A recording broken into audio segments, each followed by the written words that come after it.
কখনো কি ভেবেছো ছোটবেলায় যাদের ছাড়া এক মুহূর্ত থাকতে পারতাম না, আজ তাদের অনেকের সাথেই মাসের পর মাস কোনো কথাই হয় না, দেখা তো দূরের কথা। জীবনটা সত্যি খুব অদ্ভুত। সময়ের সঙ্গে শুধু বয়স বাড়ে না, বদলে যায় মানুষ, বদলে যায় সম্পর্ক, বদলে যায় ভাবনা। ছোটবেলায় কত ছোট ছোট জিনিসে আনন্দ পেতাম। নতুন জামা, বৃষ্টিতে ভেজা, বন্ধুদের সঙ্গে গল্প, মায়ের হাতের রান্না, এসবই ছিল পৃথিবীর সবচেয়ে বড় সুখ।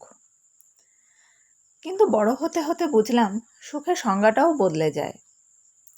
এখন একটা শান্তির দিন, পরিবারের সবার মুখে হাসি, আর রাতে নিশ্চিন্তে ঘুমাতে পারাটাই যেন সবচেয়ে বড় পাওনা। একটা সময় ছিল সবাইকে খুশি রাখার চেষ্টা করতাম। পরে বুঝলাম সবাইকে খুশি রাখা যায় না।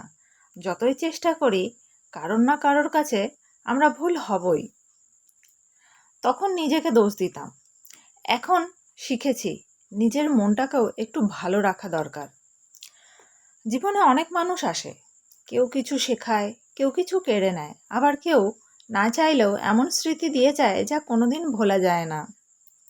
সবাই আমাদের জীবনে থাকার জন্য আসে না, কেউ আসে শুধু শিক্ষা দিয়ে চলে যাওয়ার জন্য। আর সেই শিক্ষাগুলোই আমাদের একটু একটু করে শক্ত করে তোলে। এখন আমি একটা জিনিস খুব বিশ্বাস করি, যা আমার জন্য তা একদিন না একদিন আমার কাছে আসবেই।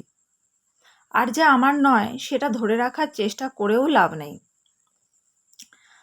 আমরা অনেক সময় অন্যের জীবন দেখে ভাবি ওরা কত সুখে আছে, কিন্তু সত্যিটা হলো প্রত্যেক মানুষেরই এমন কিছু কষ্ট থাকে যা বাইরে থেকে বোঝা যায় না। তাই কারোর জীবন দেখে হিংসে না করে নিজের জীবনে ছোট ছোট ভালো মুহূর্তগুলোকে ভালোবাসতে শেখো। জীবন খুব ছোট্ট, অভিমান, রাগ আর তুলনা করতে করতে যেন সুন্দর সময়গুলো নষ্ট না হয়ে যায়। আজ যদি তুমি পরিবারের পাশে থাকো, তাদের সঙ্গে একটু বেশি বেশি সময় কাটাও। যদি কোনো প্রিয় মানুষ দূরে থাকে, তাকে একবার রোজ ফোন করো। যদি কারো ওপর অভিমান থাকে, ভাবো সেটা ধরে রাখাটা কি খুব দরকার? শেষে শুধু একটা কথাই বলবো, জীবনে বড় মানুষ হওয়ার আগে ভালো মানুষ হওয়ার চেষ্টা করো। কারণ টাকা, নাম, সাফল্য সব একদিন ফুরিয়ে যেতে পারে, কিন্তু মানুষের ভালোবাসা আর ভালো ব্যবহার সারা জীবন মনে থাকে। আজ এইটুকুই।